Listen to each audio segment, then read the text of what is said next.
What's up, guys? It's Sunday. I just got out of church, and that means one thing: drinking and gambling. It's way too early to start drinking, but we can definitely start gambling right now. I've got 2 MLB picks that I think have no chance of losing. We'll see what happens there. More on that in a minute. But before we do all that, let's talk about yesterday.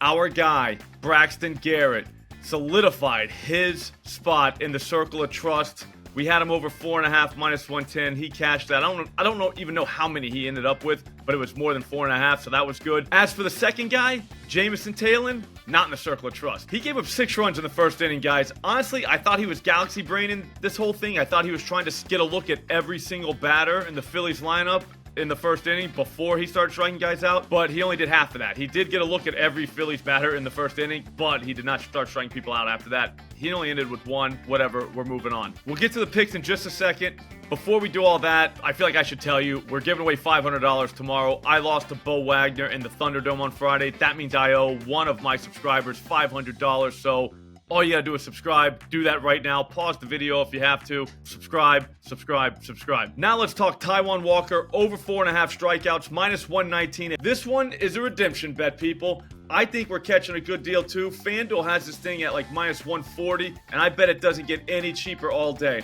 The thing about Walker, he's coming off a horrific start. We're talking even worse than Jameson Taylor yesterday. The guy didn't even get out of the first inning. He only went 2/3 of an inning. He threw 40 pitches, but here's the thing. This is redemption time, guys. Guys don't have starts like that all the time, all right? And when they do, they come back strong the next time. We're talking about a guy who had 6 Ks in 3 starts in a row right before that last road trip. This guy's not that bad. And to make it even sweeter, we're getting the Chicago Cubs, who have fanned 70 times in their last 208 at-bats. That's probably the best team you could ask anybody to pitch against right now, and we're getting them with the redemption guy. Over the last 7 days, look at the strikeout rate of these guys. There's 5 of them right there, 30+%. That's like Little League bad.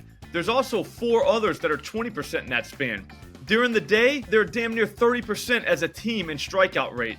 On the road, they're just as bad. If there's any team in Major League Baseball that we want to target right now, it's them. I think Walker gets 5 of them. And if you guys want to get psycho about this, you can even go 6+. But the thing is, we're not even getting a great price on that. It's like plus 160, so I'm probably staying away from that. Just like always, I'm going to be looking to live bet these strikeout props if there's an angle. We got a ton of strikeout pitchers going today. We're talking like 6.5, 7.5 guys. So what I'm looking for is a lineup where the first 3 hitters aren't really strikeout guys. You know, guys that we don't expect to strike out. If our guy gets through the first inning with a very low pitch count and no strikeouts, I think we might be able to dive into the live market at a discounted price. We weren't even expecting those guys to strike out anyways, so I think it's a good deal for us. The only way you're gonna find out if I'm doing that is if you follow me on Pickit. It's a bet tracking app that's synced to all my sports books. So the second that I make a bet, you find out about it. If you want to follow live, it's very simple. If you don't have the app, just download it at the App Store. It's free.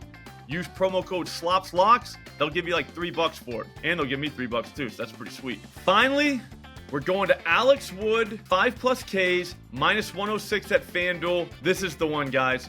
This is the bet that I had circled since the lines came out yesterday. Does that mean anything? No, not really. Not at all, actually. It's a late afternoon game, which is huge, and we can psycho bet this thing if we want to. More on that in a second. Alex Wood is a decent pitcher. He's been hurt for a little bit, so we haven't really heard about him much. They haven't been letting him throw too much. But at one point in his career, he was a 13% swing and miss guy. He's down to 11% nowadays, but again, we're only looking for 10%, so that's actually pretty good. His whole problem this season has been pitch count. He was in the 70s to start the season, then he got hurt. So then now he's back. He threw like 40 pitches one game and then threw in the 70s last time. So now I would expect him to be an 80+ pitch guy if he doesn't get rocked. That's important because Wood has the Miami Marlins and they strike out like little leaguers. Maybe not that bad, but they're definitely not a team that we avoid. Wood actually already saw them once this season. It was the game he got hurt. He threw 33 pitches that day. That's it. He still got 3 of them. Going through the lineup, there's 5 guys in this lineup that he struck out at least 3 times in his career. None of these guys have had a ton of at-bats against him either, so we're talking a very small sample size, but at the same time, it's still 3 strikeouts and like 6 at-bats. That's not bad. That's almost half. At the end of the day, all we need this guy to do is throw 80+ pitches. He'll get us home on 5. Here's the thing though, if he goes 80 plus pitches, I think 6 strikeouts is in play. Right now, 6 plus is plus 215 at FanDuel. If you're a psychopath and want to go the psycho bet route, that one's for you. I'll see you tomorrow.